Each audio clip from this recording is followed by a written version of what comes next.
Hey, good evening, everybody. Ade Shakoya here for another installation of Mind Your Own Black Business. And tonight we're going to be talking about some serious stuff.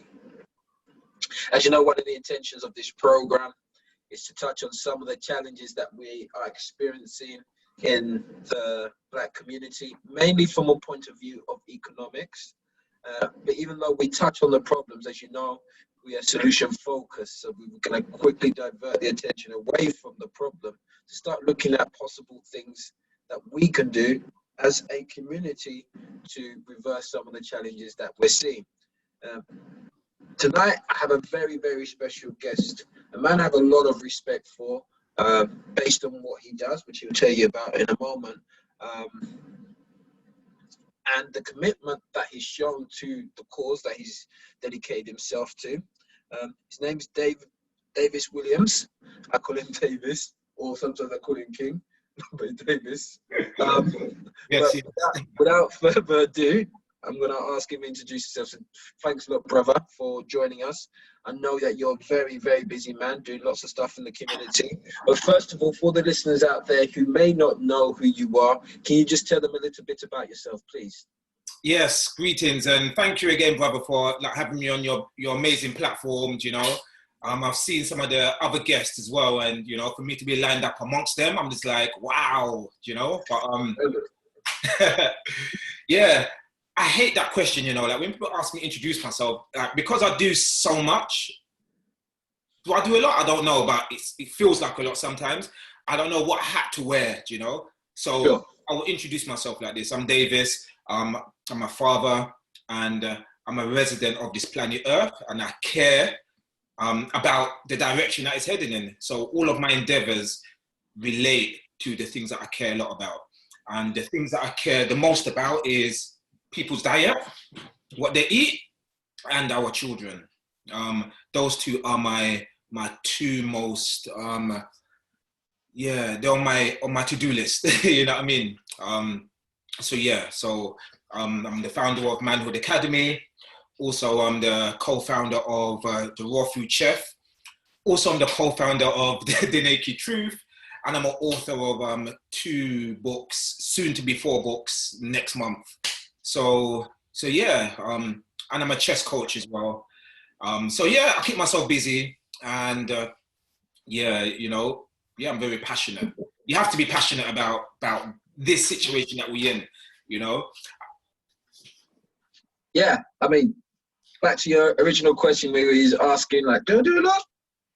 Nah, clearly not, with all the things that you've just reeled off. But before we start, like, just tapping into some of that and expanding that a bit more, you also have a business, right, which is dedicated around the food side of things, the vegan chef stuff. Do you want to talk a bit more about that, please? Yeah, so our people were very ill. You know what I mean? What really brought this to my attention, I was working on a youth project, and one day some elder came down. I can't remember his name, but he was talking about prostate cancer. And I was amongst some older men, and we was just having a discussion about it.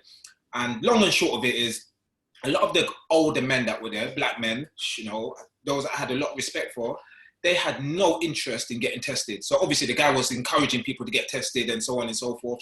And the ignorance that I saw amongst our people is just like, wow, is that what happened, And the person that was facilitating the conversation, you could see he was a bit annoyed, so he started to go a little bit deeper, and he said, do you not want to be here for your children? And started using the children as the pawn to try and get. And a lot of the men said, wow, when it's my time, it's my time. I have no interest in like prolonging it. That's what they were saying. Sure. And from there, I was very thoughtful about why is that the case. So I started looking into food. I met up with a very good friend of mine, Albert Johnson, who at the time, and he's still now, he was into like raw food. So he was a real enthusiast in that area. Then we started looking at Dr. Sebi, Layla Africa. So slowly I began to educate myself about diet, about food, and the emotional side, why we eat certain foods. Why do women say, oh, when I'm upset, I want chocolate? So I've been looking into all of that. And also, when I look in my local area, like North London, everywhere I look, I'm seeing some nasty £2, you know, £2 on the dot, £2 for 20 pieces of chicken and chips and a drink. Like, where's this chicken coming from, you know? And then you see the young boys eating it after, and the young girls with all mayonnaise around their face. And I'm just like, wow, like the diet has just gone downhill. You know what I mean? Before, I always used to take my mum Billingsgate Market. Billingsgate Market is in East London. I'd always used to go there. When I was young, I used to go there, and the place was clean. I used to see the fish, the quality of the fish, and it was top notch. Slowly, the demographics of Billingsgate has changed dramatically. No disrespect to anyone, but where they had a lot of English fishmongers, they started to leave, and you saw more, you know, fishmongers from like Asia, and then you saw the quality start going down. Like some of the foods, it's just like, wow. So I cut the fish out of my diet quick. Do you know what I mean? And then it was meat and so on and so forth. So with my business, again, I'm very passionate about people taking responsibility for their health, for taking the interest for them to prolong their life, for the benefit of their children, their grandchildren, for the community, so on and so forth. So 2 days a week, we deliver raw vegan food to people in the community. The food tastes amazing. I'm not just saying that. Like, check out the website, see the comments. You know, it's a new sensation because a lot of people used to raw or vegan food, I should say, like, you know, curry, chickpeas, and rice. But what we specialize in uncooked food. You know. Okay. Yeah, so you can get like chickpeas and you can boil it to death. You know what I mean?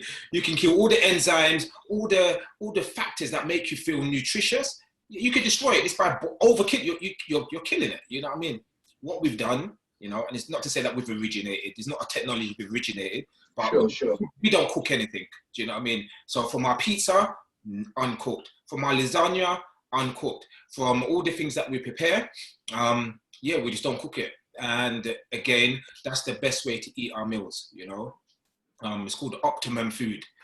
The way nature has provided it, we just season it and we eat it, you know, like, don't need no heat, you just need a knife to cut it and prepare it. And when you introduce that concept to people who've not, upon hearing it, they might like, ooh, what does it taste like? Once they taste it, bro, the tasting is when you see people's reaction, listen, but I need to do a documentary on people's reaction when they taste it. Should do.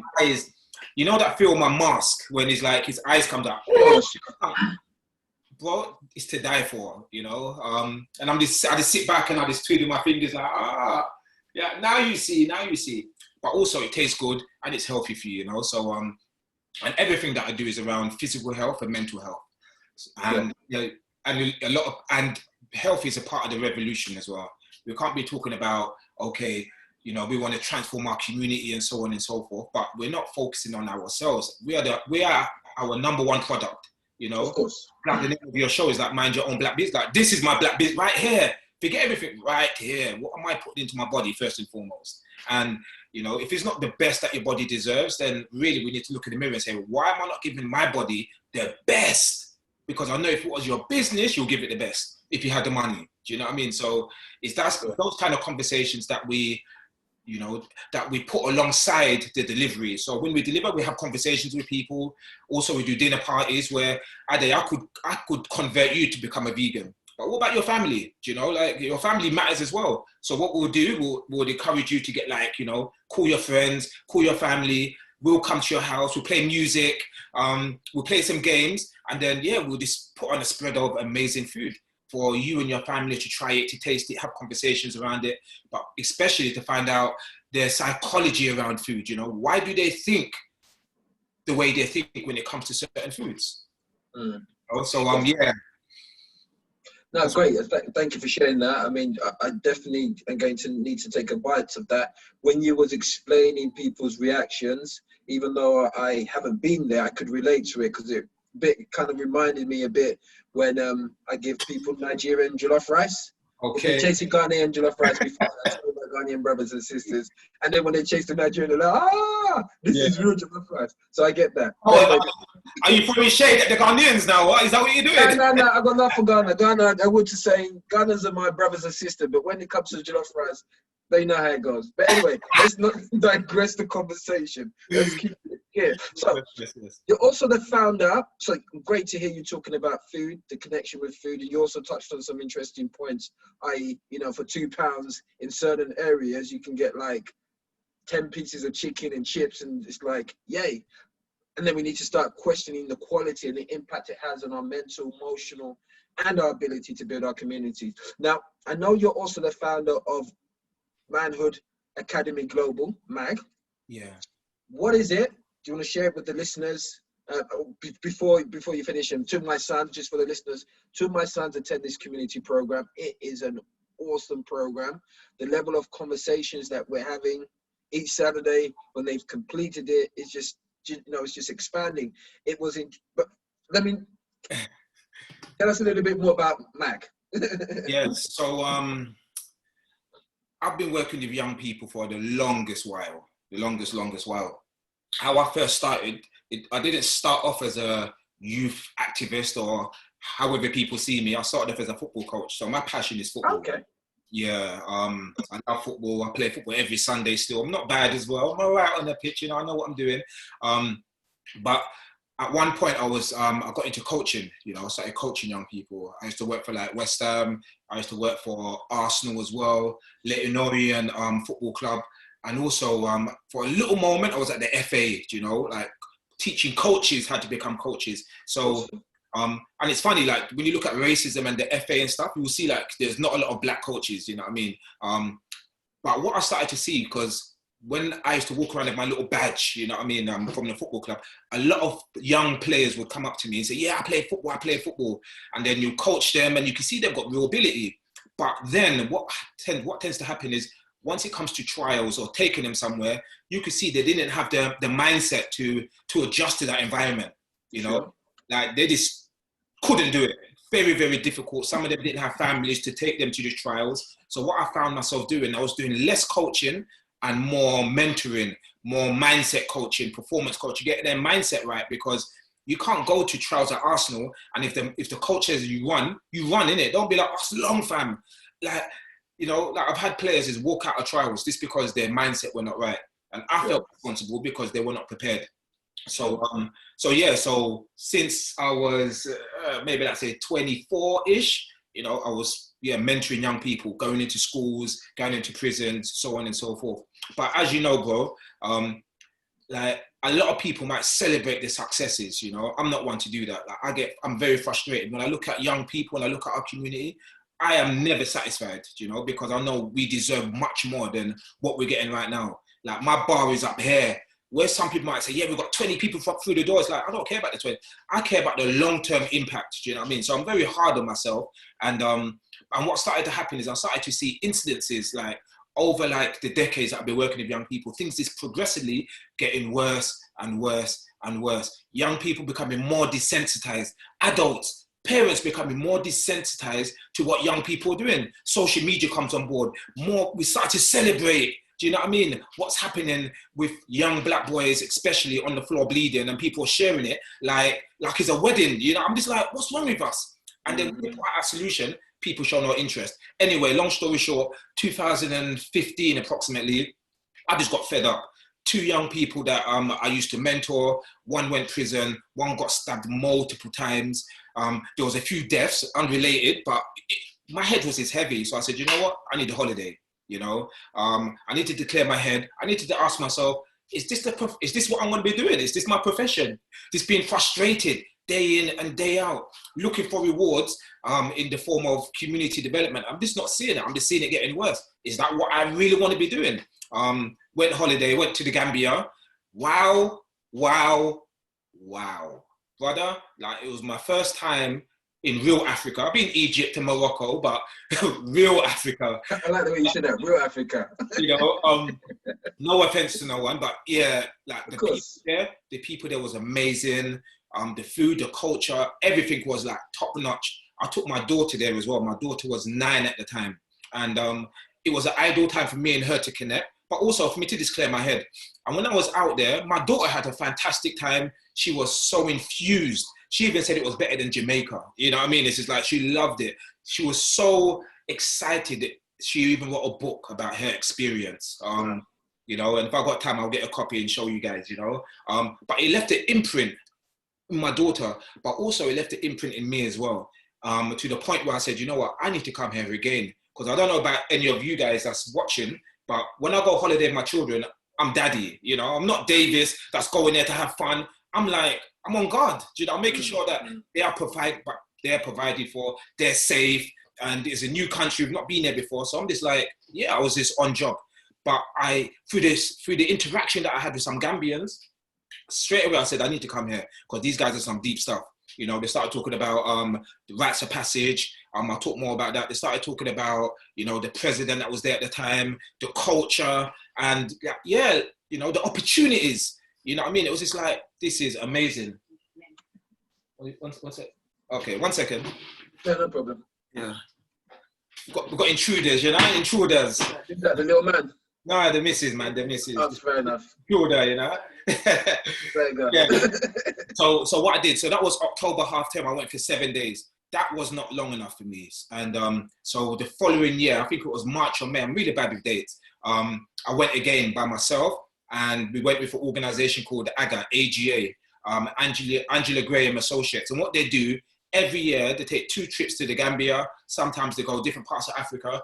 And their main vision is to take as many diasporians to the motherland as possible. So I just went there as a tourist, you know what I mean? So I went there, fresh face, it's like, wow, this is amazing. Talking to everyone. And I'm always interested in the narrative of the locals, you know? So I'm not really interested in where do you go clubbing. I just want to hear the stories. Like, yeah, what do you guys do day to day? Do you know what I mean? I don't want to go on the main street where all the tourists are. I just want to hang out with the locals and to find out what's what. And then I started to notice something. I started to notice a lot of the younger boys, like the teenagers, 16, 15, 14, they were different to the teenagers that I'm used to in East London, you know what I mean, or North London, you know. They were playing, they were eating food, but they'll sit in a circle, you know, and they'll share food amongst it. I'm just like, wow, you know, like, what is this? And they invited me to eat, and then we was talking, and I could feel a great sense of brotherhood amongst them, a connection that I've just not felt before. Like, I felt it when I was in I don't know if my mum's watching, but when I was in the gang, you know, I felt that kind of connection. But these young boys were like political, like they understood their role in the community. They were aware of what's happening. Yes, they had a little rough side to them because they were still young, but you could see that they had that grounding. I was like, wow, you know, I said, and I was honest with them. I said, I'm taken back by you. Like, I've not seen this kind of reaction. Maybe I need to travel more. But I was just saying to them, I've not seen this. And then I had my mobile phone. I got my phone out. I showed them some videos of what I see through the media of young people in London. And there was a few stabbings, a few young boys on mopeds, and I was like, this is what we're fed in London about teenagers. One of the young boys on the beach was crying. He was like, what is this? What is this? I said, yeah, it's like black on black crime. Like, this is what exists. In London, young people are afraid to move from place to place. Whether adults want to accept it or not is irrelevant. When you speak to teenagers, it's their reality, you know? So it's a narrative conversation here. When I speak to young people, they are shook. They are afraid. Do you know what I mean? And is that real? But when you speak to their parents, no. So I was explaining all that to them, and I was saying to them, like, how come you lot are so connected, so loving? And they kept on saying, rites of passage. Like, you know, like when you hear something more than once, it starts to like, what do you mean by rites of passage? And one of the buddies made it clear. At the age of 13, approximately, you know, all of the elders in the village, like the uncles or the dads or, you know, the mentors, they will take all of the 13-year-olds. All of the 13-year-olds will separate them from their mum. So like, see you later, mum. You're not going to see your son for a few months. They go into the bush, and then they call it bush school. Rites of passage is the English term, obviously, you know. Out there, they call it bush school. They've got a local name, but I can't remember what it is. And that whole process of taking them to the bush to teach the young boys everything they need to know about manhood. And they started to talk about what it did, the tests that they go through, hunting, their character forming. And I was just like, wow, this is what we need here in the UK, you know? And then I was having a meds here, and I was really saying to myself, but we do have a rites of passage like that in London, but it's gone rogue. You know, it's just like when I was younger, an older said to me, Davis, go and do that over there, and then you can join our collective. And I'll be like, okay, yeah, you know what I mean? And I'll go and do it, whatever the act was. And I know a lot of young boys, they get tested, but that whole rites of passage that elders on a block will do is not being overseen by us elders, like the elder men, not the elder boys, the kings, the gods, you know? So I came back from Gambia with the sole vision that we need the rites of passage here. I spoke to, there's an amazing brother, his name's Pablo Reed. He was the director of the Black Cultural Archives at one point, but also he is the founder of Origin. Origin is based in South London, and they've been doing rites of passage for for ages. And my main thing was, I'm not looking to reinvent the wheel, you know? I've just jumped on this wave, like, rites of passage, yeah, boyhood to manhood, and da-da-da-da-da. I put out a message on Facebook. Someone said, you need to talk to Pablo. Had a conversation with Pablo, and my original idea was for me to join them. It's like, yeah, I want to give back. I want to be a part of this. But because I'm in East London and North London and he's in South, he said, you know what, Davis, you're better off going to do it over there. You know what I mean? Like abundance. And that's how the Manhood Academy started. I put a call out, recruited some volunteers. 8 amazing men came forward, or 7 in total. And then over a period of a few months, we put the plan together. We started delivering the program to the community, and it took the community by storm. You know, it took the community by storm. Why? Because we weren't talking about gangs. We weren't talking about DJ projects or mentoring. We were talking about manhood. Straight away, that's a trigger for some people.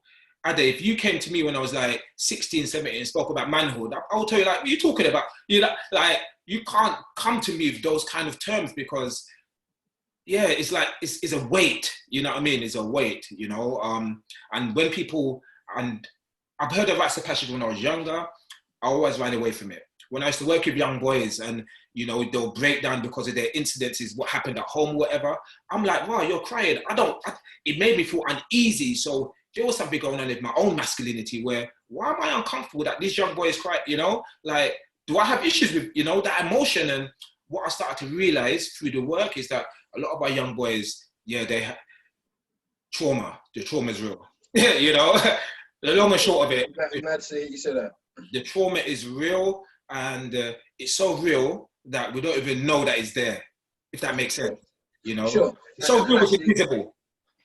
Sure, that's an interesting point that I would like to touch on in a moment. Talk about trauma, not just in young Black boys, but also in elders like us, male and female, and the impact it has on our community and the impact it has on the youngsters as well. But just before we move on to that, just tying up. So like I was saying before, 2 of my boys have joined Manhood Global Academy. One of the things I love about your program is the way that it's structured. So you cover the elements, earth, wind, fire, I can't remember the other one is water. And sometimes that forms part of our conversation. So sometimes when my youngest might be getting a bit irate, I remind him some of the words I hear that, you know, control that fire. And like I was saying before, one of the great things is I've seen a significant change in their dialogue and the way that they see themselves. I know this week you guys were talking about Chadwick Boseman. So that led to a very interesting conversation with my eldest son, who is 9 going on 10. A very mature conversation, which I'll just quickly share before we move on, which was around, you know, was he older than me or younger? He already knew the answer to that question, knowing that he was 43. I just turned 47 on Sunday.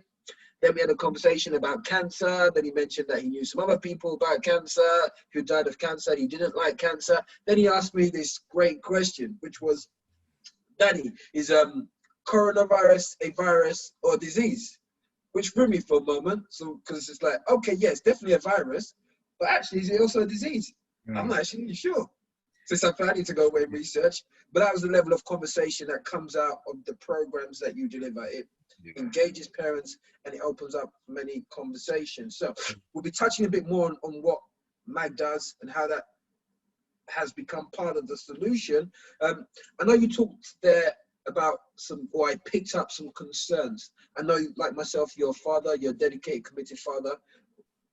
What concerns do you have that you feel free to share about raising young Black children? I know you've got a daughter and a son. Raising young Black children, and mainly boys, in today's society. What concerns do you have around that? There's a few. and I'll try and keep it succinct. One of the biggest concerns that I have personally is there is no process for our young people to graduate from one stage to the other. You know, I think our young people are amazing. So let me just get that. They are a blessing to us all. Like, I have no problems with them. My real problems is with us adults, you know. Okay. I'm sorry.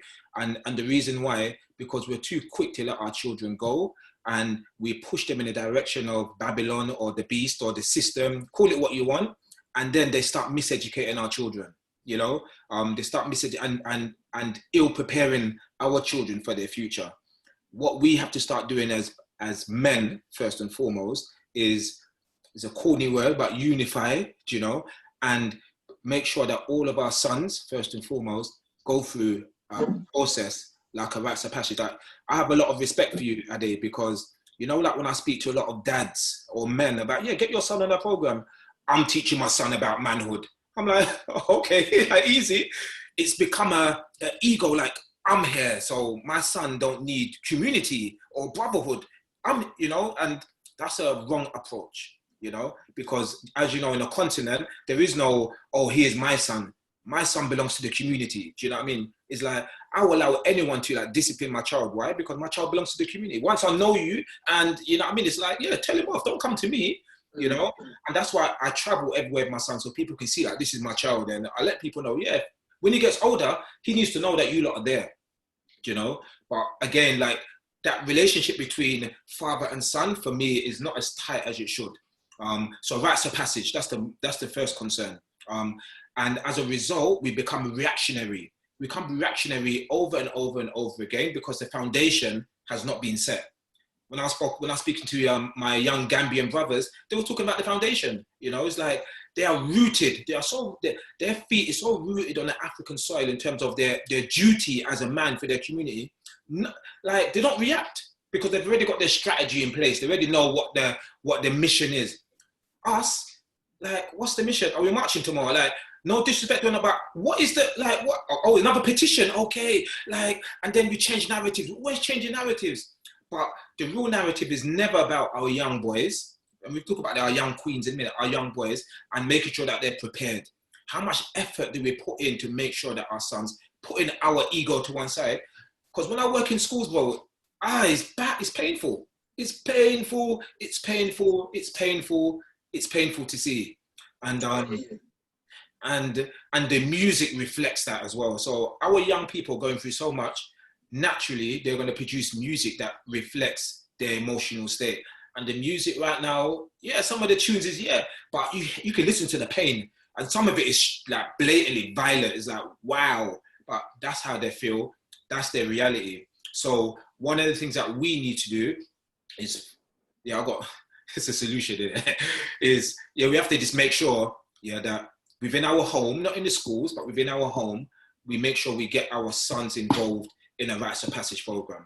Whatever that looks like, whether you want to go camping with a few of your buddies and take the sons, whatever it may be. I'm not saying that you have to come and join our program, you know. What I am saying is your sons need to be a part of a wider community. One of the other reasons why I make sure that my son is always at the sessions that we do is because I want him to make sure that when he gets older, he's got your sons as friends. Do you know what I'm saying?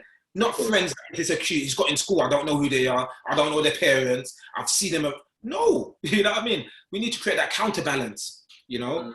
Our son needs friends. Who are your son's friends? Where are they getting his friends from? Do you even know the dad? Do you know dad sit down and train? Like, we have to start building that community, you know? So it's just our attempt to build that community from the bottom up to make sure that all our sons know each other, they grow together, they exercise together, they learn together.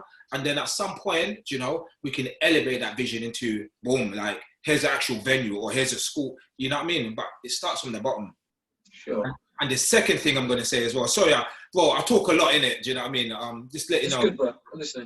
But the second thing as well is there's a saying, we do a lot for our sons, but without our sons. Meaning, I'm going out there and I'm putting in all this effort for my children, but where's your children? You know what I mean? Like, shouldn't your children be with you?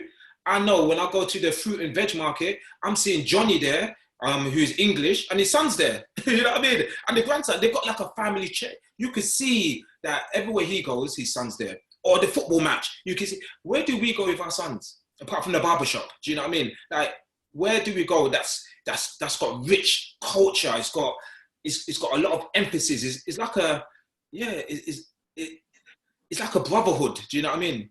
Because I'm so much into football, I look at some of the dads with their sons. I'm like, wow, even though they're chanting and stuff, you could see that, yeah, there's a shared understanding. We need that amongst us as men, you know? Mm-hmm. And I'm not calling on the sisters right now, because I know the sisters have got it hard, and I'm not going to speak for them. But what I do know is we as men, we could be doing so much more. And we need to stop hiding behind our brands and our businesses and start allowing ourselves as men to come forward to say, what more can I do, you know, as an individual? Sure. And I think you've touched on some really good points there. One of them being that the call out is on us as a community to take responsibility for what we're seeing in the streets. I know that there's an African saying which says that it takes a village to raise a child. So on that basis, even though we may individually be successful as parents with our own children, would it be fair to say that as a village, we have failed our young ones? 100%. Like, even that quote, I don't use that quote no more. It takes a healthy village to raise your child, you know? Sure. A village don't raise a child, in my opinion, you know? Because we can see the results. You know, some people say, this is the village. I look around like, is this the village that you talk? This is not my village. I am not a part of that village, because this village is dysfunctional. And the reason why it's so dysfunctional is because we don't want to confront our own trauma. We don't want to allow ourselves to be vulnerable. We don't want to, we just want to hide behind the bravado, innit? It's like, yeah, look at me, da, da, da, da. Like, we've got a lot of work to do. But sure. I believe we have, I wouldn't say we failed our children, because that sounds a bit definitive, like it's full stop. But we are failing, you know?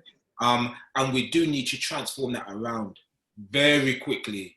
Because you know what? When I look at the news and stuff, these people are unrelentless. I'm just saying it's getting... It's relentless. It's non-stop. It's non-stop. Sure. You know. So we do have to do much more than what we have been doing, and focusing on our children first and foremost, making sure that we do best by them, and making sure that we're together as well. You know, as a people. So touching on that as well, the gang problem seems to be evolving in the wrong direction. In your experience and based on your engagement interactions with young people, why do you think that so many of our young people, especially boys, are ending up on the streets in gangs? Sometimes, I'm not sure what else they're supposed to do. You know, it's like, gangs is a term that's being used, isn't it? Like, of course. Yeah, we know that. Do you know what I mean? I see young people who are misguided. Like, when I sit down with them, you hear their story, like, straight away, there's no dad. There's no strong male, alpha male in their life. So straight away, like, it's a stray dog, innit? Like, where are you going? So, okay, someone appears out of nowhere, is older, comes with opportunity. They are vulnerable, they are lost. It's easy, you know? It's easy for them to feel like, is this what manhood is? I've got money, now I've got girls, It doesn't make it right. I'm saying, sure, they've been through their own process, you know? Of course. I would prefer living in this community if we made more of an effort, you know, to encourage more dads to be in the lives of their sons, you know? As in, I know a lot of men, for one reason or another, yes, I know, well, I know, innit, I've heard it all, but we can be doing more for our sons. And if you've not the dads, because not all dads are perfect, maybe they're not good for their child, but make sure that these young boys have mentors, that they've got someone there. But we see things, remember, these young boys, they don't come out of nowhere, that they've gone through a process, they've been born, they've gone through 2, 3, 4, now they're 17, all of a sudden there's a problem. What happened when we was 15? What happened when we was 12, 10? At what point does it become an emergency? Once again, but we're very reactionary, you know? We do things when it's too late. Now he's 17, he's making money. You want me to parachute in, you know, with my A-team hat on and abracadabra? Like, Am I putting money in this? It is hard work. That's why we must look at prevention, and we have to go back to the root, you know. And the root is from these young boys. Whether your child is perfect or not, it does not matter. They need to go through some process, and that process needs to connect to this person's process and that person's. So now they've got that level of grounding, you know. Sure. And I think once again you touch on some really interesting stuff there. I mean, some of it's got me thinking about my own experiences. So when I was growing up, so at the age of 10, I went to Nigeria for a 6-week holiday. I failed maths and I came back when I was 14. I didn't come back because I was failed maths. Anyway, my Nigerian and West African brothers and sisters out there will understand that process. When I came back at the age of 14, I'm living with my dad, and we kept on going at each other all the time. So there was unrest in the house, and at the age of 16, I left home, found my way I moved into my friend's flat, which had no hot water, no electricity, but as opposed to living at home in that situation, it was much better to do that. And then from there, got involved in the gangs and spent, quite a considerable amount of time in there. So, and some of the work that I've done throughout the years with some of the kids as well relates to what you're saying, absence of male figures, but sometimes just the trauma at home, just the experiences, even if it's the moms, the parents, whatever, creates an environment that sometimes some of our young people do not want to stay in. They end up on the street. They get that gang love, which you spoke about, which actually is much more welcoming than what they get at home. Because we break it down, the basic needs of human beings are what? Love, protection, all that stuff, belonging. And every child is like for instance, like gangs. Some of the young people, they don't see themselves as gangs, like they're just friends. So what makes a person a gang? That's one argument. Then you've got the other argument in terms of how the young people perceived. I'll never forget the day I was it wasn't Nando's, it was another, is it like Peri? I was in a restaurant basically, and anyone that knows me knows that I'm quite mischievous, I'm quite loud in public places. I just do silly things, innit? It's just a part of my character. I guess it's a part of my healing as well, just to free myself from all of that. And we was talking about like this, how hard it is being black. So there was a table full of black men, there's about 8 of us, and we were just talking like all the pressures. And I don't know how the game came about, but what we decided to do, everyone that walked past us, we was going to ask them a question. We said to them, like, imagine this person came and said, all right, excuse me, we're going to give you 4 words. And without thinking, we want you to say the first word that comes to your mind. The first word. So if I said fish, what are you going to say? Chips. Okay, chips. If I say pen, what are you going to say? Paper. See, and we're pressurizing that quick. Every time we said the word black, you could see like the uncomfortability. One person was brave enough, said gangs. Do you know what I mean? He said black boy, So every time we gave like random words, they responded fast. Every time we used the word black boy, you could see like one woman, she just went like orange, like a tomato. Not even she went red like a tomato because she knew what she was thinking. So we have these young boys being raised in an environment that when people look at them straight away, they're seeing like dirt, scum, whatever, and then their hearts are broken because whether mum or dad, something's happened, their heart's broken, they have heart disease, I call it. Education doesn't reflect. There's so many barriers, so many. I was even driving today and I was going towards the Blackwall Tunnel and I saw police behind me and straight away I just checked my seatbelt and I said to Davis, like, why is it, I was going to put a post on, is it only me? Like, I'm legal, I've got everything in place, right? Every time I see a police, why do I notice them? I notice every police. Why is that? Like, am I traumatized? Well, I guess we are in some degree. I guess to some degree we are programmed. And I totally agree because there are many messages that come out to us at different levels, some consciously and subconsciously. And I encourage even the listeners, if you may not necessarily align with this right now, for the next few days, just pay conscious attention to every message. When I say message, and what you're seeing in social media, what you're seeing in films, what you're seeing on television, what you're hearing in the music, and then just try and figure out how much of that sends out a positive message especially about young black males, and how much it at so many different levels sends out negative messages, which people take on board over time. And I think what you're describing there goes back to that whole self-fulfilling prophecy type thing. Yeah. Right? If you tell a child long enough, consistently enough, that they ain't anything, that they're not going to amount to anything, that this is all they can do, i.e. sports or hip-hop or be in a gang, then ultimately, do they not become that? Yeah, you know, and it's sad. And the worst thing is when you can see what's happening, when I speak to mothers and they can see what's happening and literally they feel powerless, like, I can't, what? Boy, it's sad.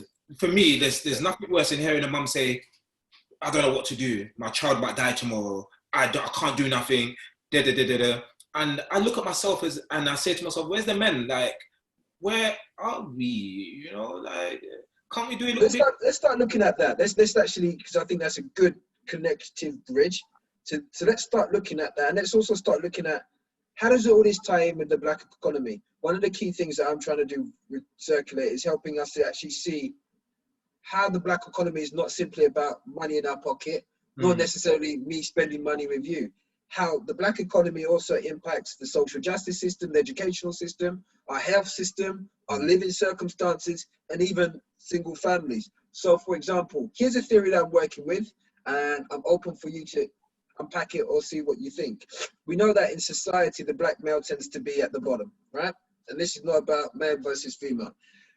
We know that there's a high number of exclusions in school for black young boys.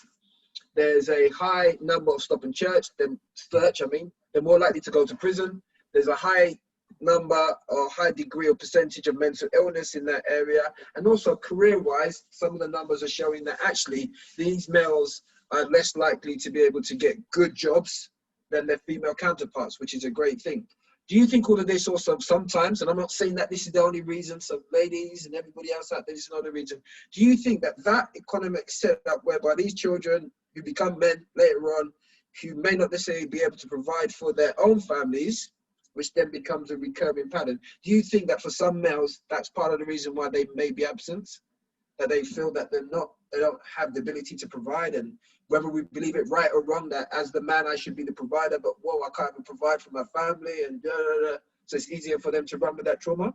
You know, it's never one situation, in it. It's never one. It's that, you know, that is something, you know, that plays a big part in terms of the system. You know, it's like I know a few fathers who are, and I'm not banging on the dads. Don't get it wrong. I'm calling for brotherhood. That's what I'm calling for. I'm calling for men to stand up, to connect and do more. And there's a great organizations out there that they're working on that at the moment. Like I said, you know, Pablo from Origin, they're having that conversation as we speak. You have Black Sox, Viva Mon, they're having that conversation now. So it's happening, but good. I just want it to happen quicker. You know what I mean? There's a lot at stake, right? There's so much at stake right now. There's so much, you know. But I do hear a lot of pain from fathers as well, who are being denied access to their child as well. So that conversation is real. Don't get me wrong, it's real. However, my focus is always the young person, their child. Sure. You know, our jewels. And sometimes we have to like, okay, I'm not getting along with them. What can I do? Instead of fight, what can I do? And that conversation just needs to be put on the table. It's not to say that I've got a solution. What I'm saying is we have to be able to create possibilities for our children, you know, to ensure that bridge is there, as opposed to burning that bridge just because I don't like her, because she's not letting me see my child. What can I do in the meanwhile, do you know? I think what you've suggested there, because we're going to start wrapping up shortly, there's a few things that we still want to touch on, but I think what you suggested there is great. And I think maybe one of the things is, and we can discuss this offline, is to look at even actually, do we need to create have another show and maybe have a panel on there? Because you're right. I think that we've got to start as a community looking at what's at risk here, which is not really about us. It's about our children and the next generations that are yet to come. And I think that, of course, there are many factors that lead to a breakdown. And I guess maybe that show could be focusing at how do we, yes, hold the men accountable, hold the women accountable, bring to potentially warring parties together to create a healthy enough environment so that they can co-raise their children in a context which is bigger than each individual family. And for me, that's the root of having a healthy economy, having a healthy household, you know, because I'm not sure how the economy is going to help us if our households, are dysfunctional, you know, because more often than not, the finances tend to amplify our inadequacies. So, Sure. you know, it gets misappropriated or, you know, so on. So we have to kind of work backwards. Let's make sure that we've got a financial plan. Make sure our children are involved in that financial plan. Make sure that our children from a young age are aware of where we're going as a family. Make sure that you've got family values printed on your wall so your children know this is our code. And if possible, if you can connect that code to other families that you know, now all of a sudden you've got like some kind of collectiveness going on. Right now it's just very random, you know what I mean? It's just random. And I know there's other big movers and shakers. Like I was listening to Paul Lawrence, you know, and they talk a lot about like the politics and the economy. Of course. I know way more than me. Like I'm just a simple person. I just want households to be healthier, you know, not perfect, healthier. So our sons, where possible, and our daughters feel more balanced. And if there are any gaps, what can you do? Open your mouth, communicate. There's a lot of people that want to do a little bit more, and let that be the narrative, not young boys in gangs, knives, let's march, politician. They are never going to help us. They are not going, we have to take ownership, literally. And sometimes I feel that we don't want that relation. We don't want to take that ownership. Why? Because it shows us how much work we have to do on ourselves that sometimes we don't want to do. Spot on. I think you raised a few very good points, and it's good to hear that people in the community are moving towards that way. And I think you've touched on another key point, which is actually us starting to recognize that what we're talking about here is complex adaptive systems. All of these things are linked: the politics, the family, the gangs, all of these things, and the finance and the economy are all linked, because, as you said, if we continue to look outside of the community, they're not going to provide. In fact, they're going to cut the services, which then we're going to say, oh, the reason why the kids are on the street is because there's no youth centers. Well, no, the reason why they're on the street is maybe because we as a community haven't, and this doesn't make us wrong, just putting it out there, this is just a personal view. Maybe there's things that we can do, like I keep on harping on about. I heard the figure that as a community, the Black community annual spend is in the region of 30 billion a year. We're rich, you know. We are wealthy. We are wealthy. Yeah, don't get. We don't just go into a club and see how wealthy we are. We are wealthy. Pouring on our head, pouring champagne on their head. You understand? It's like, okay. So realistically, it goes back to the point. If we look at many of the other communities, the Jewish communities, the Asian communities, what you're seeing is not necessarily a result of what's been put in them by the government. It's more about what they've done for self. So if we've got that money, then we can do ourselves. And is it a case of that actually we're not ready to make those sacrifices? But I think there's a couple of other things you said there which I think are interesting, which will lead us into an interesting part which we can touch on before we start wrapping up. And you spoke about having the values up and putting stuff up around the house, which in effect is about role modelship, which is in effect that children actually don't necessarily do what we say to do, they do what they see us do. Isn't there a challenge that for many people, we talk it, and even if you put it up, because I've got 3 boys, as you know, I've got a 9-year-old, 7-year-old, and 6-year-old. And what I'm loving about this stage at the moment is, at certain times, they hold me accountable. Yes! They say, Dad, that thing you're doing there, go to your room. I'm like, what do you mean go to your room? You said us to our room for that. You just did that. And it's helping me to grow and become much more mindful that, okay, actually, I've got to live what I'm talking. I've got to do it, right? So as a community, what type of work do we need to, you spoke about trauma. In a moment, I'll talk about my journey through trauma and what that's opened up for me. Actually, let me start off by doing that, because I'm going to ask you something in a moment. I recognize that growing up, I've had trauma. I had trauma at the point when I was taken to Nigeria. I didn't know what was happening. Spending time in the gang, like you said, we become desensitized to things. But actually, later on, you look at it, you say, wow, what was that I saw or experienced, which isn't right? And I think I remember the opening for me was when I did Tony Robbins. The first time I did Tony Robbins, a good friend of mine gave me a ticket. His name was John Warman. It was 1996. He gave me a ticket for a weekend at Tony Robbins.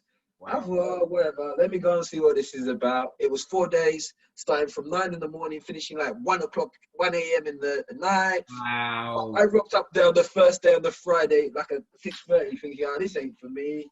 Got there, the place is like dark, there's about 10,000 people in there. By the end of the day, I'm thinking, okay, this is interesting. Because he touches on some stuff that makes you start looking at self. The next day I got there, on the Saturday about 12. I stayed till after 1. On the Sunday, I was there at 9 o'clock. And on the Monday, I was there from before 9 o'clock.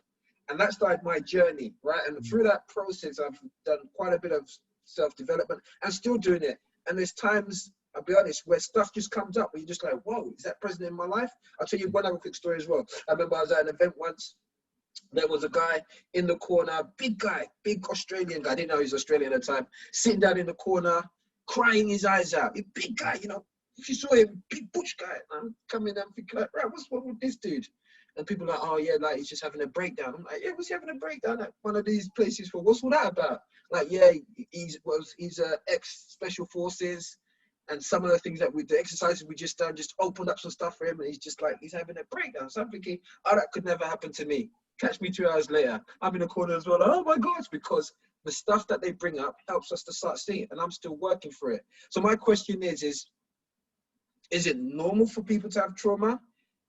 And in our community, are we good at actually accepting we have trauma and therefore taking steps to deal with it? Or are we in denial about our trauma and therefore are we unconsciously just dumping all that stuff on our children? Yeah, I think it's the latter. Personally, just based on what I've seen, I don't know the whole population of London or the community, but just from my little circle, we're in big time denial. We have major blind spots, including myself. But I can say that because I'm present to it. So that's how I know that a lot of people who are around me, just based on how they communicate, you can see that they're blind to certain things. Do you know what I mean? And I think that's the first step. We do need to confront it, because from when I started to confront my own trauma, that's when I became powerful. That's when I became free. I could never, look, you know the businesses that I'm running right now, you think I could ever do it in a dysfunctional state? Like, that's not happening, I wake up with excitement and I push through. Why? Because I'm working through my stuff, and I'm allowing it to, just to be there, and I'm allowing it to propel me forward, and I teach that to my son as well, do you know what I mean? So the emotional intelligence is very, very important. It's not just about, oh, I'm in trauma, I'm in pain, but the full spectrum of emotions, be aware of your emotions, be able to communicate how you feel, and most importantly, know or have tools, to allow you to release that valve sometimes, whether it's poetry, whether it's writing things down, whether you speak to someone, whether you meditate, whatever the case is, we need to, Is someone joining, yeah? Yeah, somebody's joining. Oh. Listen, that's fine. Okay, yeah. So we really need to start doing the work on ourselves. But like I said, it's hard. And it's hard. And it's hard because it's even harder to connect now than before. I never forget the day. I think I was like, how old was I? I think I was like 16 or whatever. And I used to go to my local youth club. Yeah. Everyone went to this youth club in my area, East London. And then slowly, as I got older, you start hearing conversations like funding. Yeah. Before that, I was alien to it. I just thought, the youth club was just free, and that was it. And then you started seeing other projects popping up, because they've got funding. I don't know when the funding pot started. First started to turn up, and people started to apply. And then all of a sudden, the youth workers that I used to look up to, they had their own business, they had their own mentoring program or football program. And then my other mentor who used to work with this person, he's got his own little project over there. And then there's another project. So before you know it, there's projects all over the place. There's organizations. Listen, there's so many people that I know that have an organization, right? But we are not able to come together and work. Why? Because that organization is now your projection. You understand what I'm saying? This is like, you've taken everything that you want to do, you've created an entity, which you call it your brand, whatever, and you're in the background.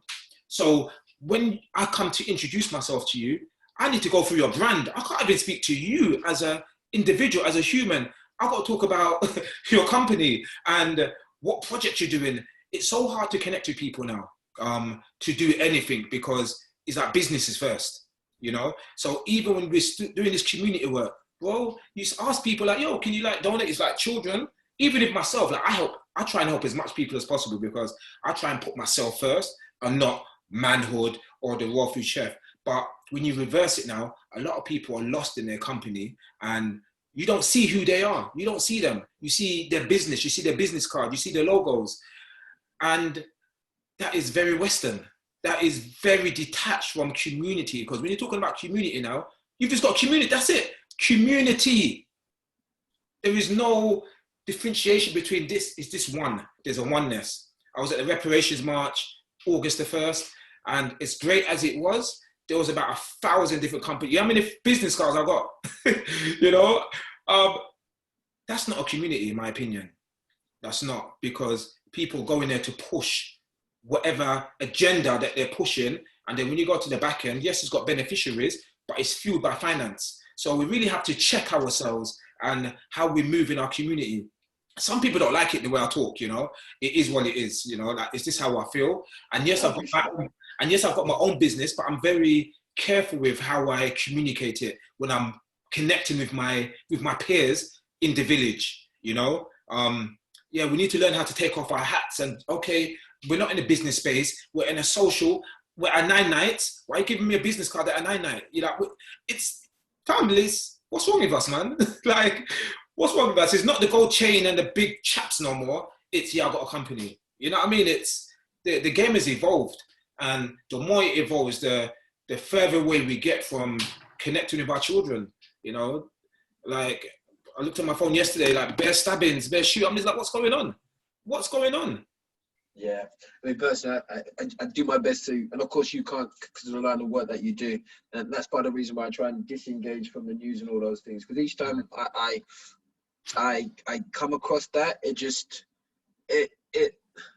don't want to use a cliche, but it really just kind of tears my heart, because that's our people. None of them are, thank God, my blood directly, but those are our people, those are our children, those are our future. And the fact that this has been going on now for, well, when was I? Wow, 30 years, right? This is the same story nearly 30 odd years on, and it's getting worse rather than getting better. And like I said, I look at the community and I look at the abilities we have. We have people in good positions, in good jobs. We've got a head around things. We've got access to businesses, traveling, all of that stuff. Yeah. But yeah. And the great step. There's a sister in the community called Griot Chinieri, and she does like storytelling retreats every year. This came back a few days ago, and one of the things that we need to start doing as, you know, as men, you know, and women, yeah, we need to start going on more retreats, you know, like camping, you know, and to connect, you know, not just to connect for the purpose of connecting, to connect so we can reignite our community. Do you know what I mean? To develop that sense of brotherhood. People, like white supremacy, you know, Masons, that's all brotherhood. That's all boys club. When I was at the FA, old boys club, like they like, and that's okay. I understand how it works. If I had something similar, maybe I'll do the same. If I had you know, so why? And I guess maybe if our youngsters also saw something similar, it would give them focus, something to contribute and to drive on. But unfortunately, what they're seeing is, from the feedback I get, and I know when I was there, is they're seeing generations who are struggling just to even have basic level living or respect in society. Can't provide them with anything. We can't give them the jobs. Yeah. So what is it we're asking them to aspire to be? Second-class citizens or what? Yeah. But I mean, that's a whole nother debate there. So just coming to the end, you've given some really it's an hour already, you know. I know time is already, and I'm recognizing that maybe we're going to need to have this conversation again. I know you're going to also be setting me up and put me in contact with one of the sisters from the woman Manhood Academy as well. Yeah. Maybe we have a separate conversation with her and then get you both together to look at it. Because from my point of view, yes, there's the male, yes, there's the female, but the end goal really is going to be a male and female energy that's going to change our communities. Yeah. Otherwise, it's just going to continue to go in the way that it's going. So in wrapping up, what would be 3 tips or suggestions or advice that you would give to the listeners, both male and female, about what we can do as a collective to change the dial in terms of our community from an economics point of view, plus from an actually hands-on point of view in regards to the next generations? The first thing that I'll say is everyone go in your phone, go through your phone book. Every person that you know that has a child, a son, you know, make a note of them and have a conversation with the parent and try and get them involved in something that's community orientated. I think that would be a great first step. You know, you have Westside Young Leaders Academy doing phenomenal work. You have Origin you have 100 Black Men of London. So, you know, find which one resonates with you, you know, and get them involved, you know. It's about preparing them for the future. So I would say that would be the first thing. So just to also touch on that and to expand on that, are we also saying that, hey, it doesn't necessarily mean that you see signs of something and therefore be reactive and say, oh, I'm looking for the 100 or Westside Leaders Academy or Urban Synergy. Actually, even when it looks like everything is okay, that might be a good point for you to also engage in some of these programs so they've got a firm basis to build upon. You know, these programs, I see them as vaccines. You know, you go to, you get your vaccine before, you know, this is your inoculation, you know. We have to inoculate our children, you know, and these programs have great technology that helps protect our children from outside forces. And you're right. I mean, like I said, my children and my youngest, when he gets to the point where he can stay a bit more focused, we'll also be joining Manhood Academy Global. But just for the listeners as well, understand this. Part of the reason why I put my boys on that program was because as a Black male, knowing what I went through growing up, knowing what they're going to need to deal with it growing up, even though I'm a hands-on present father, I recognize that there's other inputs that are going to be important to their growth. And like Brother Davis just said, for me, it's more of a vaccine. I want them to be armored, enabled, and ready with stuff for when life comes at them, because I know life will come at them. Part of my, I mean, that's standard. I mean, when I was in the 100, I was in the 100 for many years, heading up the membership side of things, but also as a mentor. For some of you know that we just heard, 100 also gets its members to pay to be a member. So we have to put the money in and also then do the work. This was before I had any children, and my philosophy simply there, building on what you said there, was actually I'm going to work with kids so that actually when my children are born, there will be some good young Black men who can be their peers or their guides. And, you know, there might be potentially be girls out there who would turn out to be great wives for them, whatever. As God saw fit, I mean, this was well before I had children. As God saw fit, he then gave me 3 boys. So, three kings. 3 kings. Well, no, they're kings in the making at the moment. I'm the kingmaker. They're in the making. They haven't made it yet. I don't want their heads to get too big. Then they lose focus. Like, I'm in charge. So yeah, sorry, but anyway, go on, carry on. Yeah, that was point 1. Point 2 as well. Yeah, just making sure that our sons get that vaccine. Sure. You know, the second thing for me, and this is just our own personal, we have to start activating our family values. I know some households, they don't have no values. It doesn't mean to say that it's void. It's just not activated, you know? And by activated, I mean like sit there with your family, go through a list of all the values, get your family to choose which ones. Is it freedom? Is it empowerment? Is it love? Is it honesty? Is it whatever it is, you know? Try and whittle it down to like a few, like no more than 5. And then, you know, as a family, dedicate your every endeavor towards those values. And then connect with other families. We have to start like reverse engineering these things sometimes. Yes, you can shop at Black businesses, all those things help. And I know that's heavily on the agenda. But for me, when I do one-to-ones and I go into some households and I see what's going on there, I'm just like, yo, where's the value? Like, it's a free for all. you know. And one of the reasons why I say connect with other families, because what it does, it strengthens your own values as well, you know, just like with some churches or, you know, religion and so on and so forth.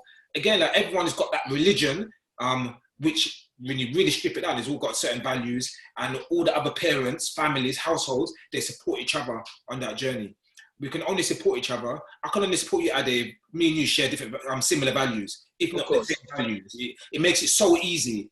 But there's some people I can't even talk to because their values are like, who are you? Like, yeah. You know? I get it. Yeah, you know? So that would be the second thing for me, you know? And I'm only going to leave it at 2 because I think those 2 are very powerful in itself, you know? It takes a lot of work to say, my value is happiness, as an example. So that means you're triggering me, I'm not going to give, you know what I mean? That's daily work. That is daily work. It's not self-work. That's deep self-work, right? It's about changing your lifestyle. And that's one thing that we do, because obviously I'm a vegan chef, innit? You know, we don't try and change people's diet, we try and change their mindset. You know, change the mindset. And once you change the mind, everything else follows, you know? And it's the hardest thing because you can't change your mindset for one day and then, no, you have to transform yourself, you know? So we as a community, we as the residents of our community, we have to do transformational work, not work to change, work to transform. So when people look at you, people are like, whoa, what happened to you? You were changed, you've transformed. That's what we want, you know what I mean? Not these little subtle changes that keep us comfortable in this madness that we call society. This is mad. We should be, no man, we've got to transform stuff now, you know what I mean? Sure. We turn into robots. And I think that's a key part as well. And one of the key things I think as a community we need to start really being mindful of is we are at the point of change, which is going to be the biggest, most drastic change that we've seen today in human history. And as I personally, when I look at every time that there's been major changes in society, as a people, we haven't always fared well. I'm quite uncertain about what the change is. I know that change is coming, but none of us really understand what that change really is. If we look historically, it might be fair to say that if we do not take action to address our own house and get our house flood proof, whatever that change is going to be may not favor us.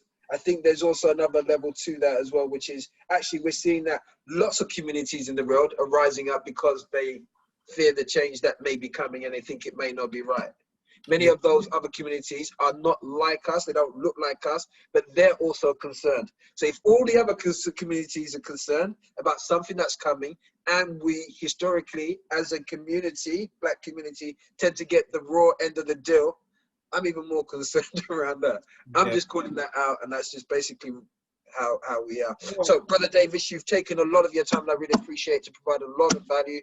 How can people get hold of you? What are your contact details if people want to reach out, talk to you? Manhood Global Academy, Academy Global, all the stuff that you're doing. How can people get hold of you? I would only give them one website, you know. So you can find me at www.rawfoodchef. So that's in ROAR, as in the lion's roar, yeah? So raw foodchef.com. That's where you can find me. And then, yeah, if you want to know about the other projects that I'm doing, yeah, just get involved, you know, just get involved, DM me, message me, and then I can forward you the link of all the other websites and programs that, you know, that I'm pushing. One thing as well before we go, and I do love how you just ended this now, Ade, when you was talking about, you know, like the future and stuff. And I feel like there's 2 possible outcomes, you know. Our future could be fueled by fear, or it can be fueled by love. Now, you can tell what someone loves or what someone is really focusing on based on what they communicate, what they talk about. You know what they say, like, where your focus goes, that's where the energy goes. That's the basis of love. Like, where's your energy directed to? And, well, I'm tired of speaking to people and they're talking to me about Boris Johnson, Bill Gates. Like, straight away, I can see that's where your focus is. Your focus is on them. So if your focus is on them and you're putting all your energy there, what's happening at home? I want to start talking to people about what can we do? Like, forget them. Like, they've got their agenda and they have all the right in the world to destroy. Like, let them do what they're doing. We can't control that. What we can do is, bro, when I see you straight away, I'm like, how can I make this engagement as enriching and as inspirational? Like, let's make this conversation a game changer. You know, that's how I enter every conversation where possible. Some people lock it down and they start telling me about wearing masks and stuff. I'm like, I'll forget it. You know, I can't. You know, I can't talk about the negatives because, of course, my heart is not there. My heart is let's build, and we're so amazing. Like we can do so much. You know what I mean? We can change we're already the cash cow for the world. Do you know what I mean? So why don't we just reinvest it back into ourselves? You know, and let's level things up. But it starts at the bottom. It starts when I look at you. What am I presenting? You know what I mean? Like, what is my first offer? What's my initiation into getting to know you? Is it this? Oh, let's just chit chat about what's happening, or we're gonna say, let's make a commitment. Let's, you know, put £50 a month, or let's do a brothers retreat. Like, what is it that we're doing just so we can transform this? Because we have to come out our comfort zone. Because right now, bro, I don't know about you, but we're way too comfortable. Right now, people are protesting and doing candy at the protest. Like, was that happening at the protest? Listen. Candy, I was there. Did you do a live performance?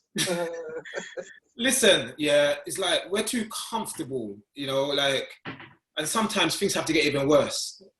You know what I mean? Are we ready for that? Like right now, hell no. Here's what I'm gonna say, and I'm okay with the community feeling. If we really were doing candy at the reparation. Were you talking about the reparation march? No. This was at the Black Lives Matter. Oh, the Black Lives Matter. Yeah. Okay. Well, yeah. Okay. It is what it is. I hear you. That's a conversation for another time. yeah. It's like, okay, I hear you. Good. Awesome. Yeah. All right then. I've always got a lot of respect for you for what you're doing in the community. And I know we haven't had enough time to really touch on it, but I only see a snippet of what you do, but your commitment, your consistency, and what you're giving back is priceless. So I thank you for that. And I thank you for taking time out from your busy day as a chef, author, multiple business owner, coach, mentor, awesome father. Yeah. And all the great things you're doing to share what you've shared with the community. Thank you, bro. Thank you. Thank you very much for that. Really appreciate that.